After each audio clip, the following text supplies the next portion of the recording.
friend, welcome back to my YouTube channel Competition Hub. Today we will discuss a very important current affairs related topic, India-China border dispute. Disorder at the border on India-China face off.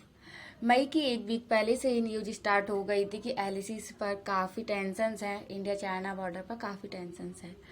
कुछ points पर काफ़ी अच्छी संख्या में forces भी थी, जैसे Galwan valley, गोबरा post, Pangong TSO, नकला पास etcetera. दोनों देशों के मिलिट्री फोर्स पर के बीच काफ़ी कन्वर्सेशन भी स्टार्ट हुई कि इन टेंशन्स को कैसे डीएस्क्लूड किया जा सके, कैसे कम किया जा सके, जो दोनों देशों की आर्मी की आमने सामने थी। In this series a meeting held on corps command level. Meeting में यह डिसाइड होता है कि दोनों देशों की आर्मी 4 पॉइंट्स पर डिसएंगेज करेगी, मतलब थोड़ा थोड़ा पीछे हटेगी। नकला पास और पैंगोंग सो रीजन पर एग्री नहीं हुए, बट जिन पर एग्री हुए थे उनमें से एक गलवान वैली भी था। बट हुआ ये कि इंडियन आर्मी ने तो डिसएंगेज किया, तो उसके एक इंडियन कर्नल 40-50 सोल्जर्स के साथ वेरीफाई करने के लिए चाइनीज आर्मी के पास जाते हैं और यह देखते हैं कि उनने डिसएंगेज किया है कि नहीं किया, जो डिसाइड था। But due to verification it is found that कि चाइनीज आर्मी ने अभी भी एक टेंट लगा रखा है। Then Indian army demanded to Chinese army कि ये टेंट हटा लीजिए, डिसएंगेज कीजिए, यही तो तय हुआ था। देन हाथापाई स्टार्ट होती है। There are large number of Chinese army in comparison to Indian army. Indian army don't hope that कि उन पर इस टाइप से अटैक हो सकता है। हालांकि यह पता चला था कि गोलीबारी नहीं हुई है, न्यूज़ में आया था कि गोलीबारी नहीं हुई है, लेकिन उनने एक अलग टाइप के हथियार का यूज किया, जैसे बड़े बड़े पत्थर, वो डंडों के ऊपर कटीले तार बंधे हुए थे, ऐसे हथियारों का उनने यूज किया। काफ़ी टाइम तक ये हाथापाई होती रही, लगभग पूरी रात ये हाथापाई चलती रही। इससे इंडियन आर्मी के 20 जवान और इंक्लूडिंग कमांडर ऑफिसर शहीद हो गए। ग्लोबल न्यूज से पता चला कि चाइनीज साइड से भी काफ़ी कैजुअलिटीज हुई हैं, काफ़ी नुकसान हुआ है। पर our media did not update to us कि हमारे कुछ जवान अभी भी चाइनीज ने कैप्चर किए हुए हैं और मेजर जनरल लेवल पर उनकी रिहाई की बात भी चल रही है। और जब तक वो वापस नहीं आ जाती तब तक गलवान वैली पर टेंशन बने ही रहेंगे। Situation can't be out of control. For that county military level पर डिस्कस हो रहा है कि गलवान वैली पर टेंशन कैसे कम की जाए। Now we talk about that how serious this is.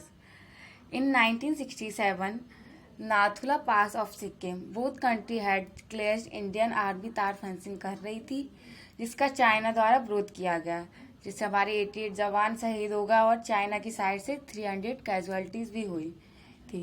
इन 1975 हमारे 4 जवान मारे गए ड्यू टू पेट्रोलिंग। अगर हम बात करें इन 1962 के लद्दाख के युद्ध के बाद, तो लद्दाख में जो क्लैशेस हुए थे उससे एक भी आर्मी की जान नहीं गई थी। इससे हम अंदाजा लगा सकते हैं कितनी सीरियस है ये घटना, ये इंसिडेंट कितनी सीरियस है। Since 45 years, there were no soldiers died and suddenly 20 soldiers died. Lots of agreements sign हुए थे पीस इस्टेब्लिश करने के लिए बॉर्डर पर। बहुत सारे प्रोटोकॉल्स भी अपनाए गए कि अगर पेट्रोलिंग के दौरान आमने सामने आते हैं तो गोली नहीं चलाई जाएगी। इंडियन आर्मी या चाइनीज आर्मी बैनर शो करके ये बोलेगी कि अपने एरिया में जाइए, आप हमारी एरिया में आ गए हैं।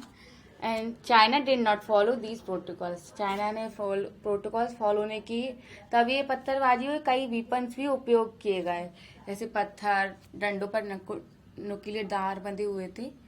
सो वी कैन से दैट जो एग्रीमेंट साइन हुए थे they did not affect. Agreement में तो ये बोला गया था कि एलएसी पर पीस इस्टेब्लिश की जाएगी। ये तो पता ही नहीं है कि एलएसी है कहाँ। चाइना वाले ये करते हैं कि थोड़ा थोड़ा एरिया में आगे जाते हैं और एलएसी तो तय हुआ नहीं है क्योंकि, और सारे एरिया को अपना बताते जाते हैं। The biggest mistake is the agreement had sign but map did not exchange. Map तो एक्सचेंज किया ही नहीं। इंडियन आर्मी को चाइनीज आर्मी को मैप देना चाहिए कि एलएसी यहाँ पर है, या उन्हें एग्री होना चाहिए, नहीं तो वो अपना मैप दे सकते हैं। बट ऐसा कुछ भी नहीं हुआ, मैप एक्सचेंज हुआ ही नहीं। Government mistake is that UPO या एनडीए दोनों ने मना कर दिया कि चाइनीज आर्मी आगे आई है। क्योंकि वो एक्सेप्ट ही नहीं करेंगे। They always say that LEC का परसेप्शन अलग अलग है कि एलईसी अभी तक डिसाइड ही नहीं हुआ। चाइना वाले एलईसी कहीं और मानते हैं और इंडिया वाले कहीं और मानते हैं। इससे चाइना को फायदा होता है। इफ वो ये बात मान लेते हैं तो डोमेस्टिक ऑडियंस को गुस्सा आ जाएगा कि सरकार ऐसा होने कैसे देती है, तभी ये वो बात मानते ही नहीं है। इसलिए सरकार वोट पावर के लिए ऐसा करती है। अगर गवर्नमेंट मिलिट्री फोर्स को बोले कि हाँ चाइनीज हमारे एरिया में आगे आया है, तो मिलिट्री को भी यही सिग्नल मिल जाएगा कि हमें कोई टफ स्टैंड लेना होगा जिससे चाइनीज आर्मी अपनी जगह पर चली जाए। देश की जनता को पता चले, इंटरनल कमिटी को पता चले कि ऐसा हुआ है तो इसके खिलाफ एक्शन लिए जाएंगे, बट ऐसा होता ही नहीं है। Now tragedy had changed. 1962 की जो लड़ाई में हुआ था कि चीन पर आरोप लगाया गया था कि आप हिंदी चीनी भाई भाई बोलते हैं और हमारी पीठ पर ही छुरा घोंपाया आपने। उसी प्रकार का सिग्नल अब हमारे देश की जनता में गया है कि जब 6 जून को डिसएंगेजमेंट डिसाइड हुआ था तो आपने टेंट क्यों लगा के रखा था हमारे सोल्जर्स पर पत्थर और डंडों को अटैक क्यों किया। This incident was pre plan. ये प्री प्लान ही था, तभी तो ऐसा हुआ। काफ़ी टाइम लग गया कॉन्फिडेंट बिल्डिंग मेजर एस्टेब्लिश करने में, but now government had told to military that अपने हिसाब से सिचुएशन हैंडल कीजिए, there is no need to follow agreement. अब गवर्नमेंट भी अपना ट्रस्ट डेवलप नहीं कर पाएगी चाइना पर।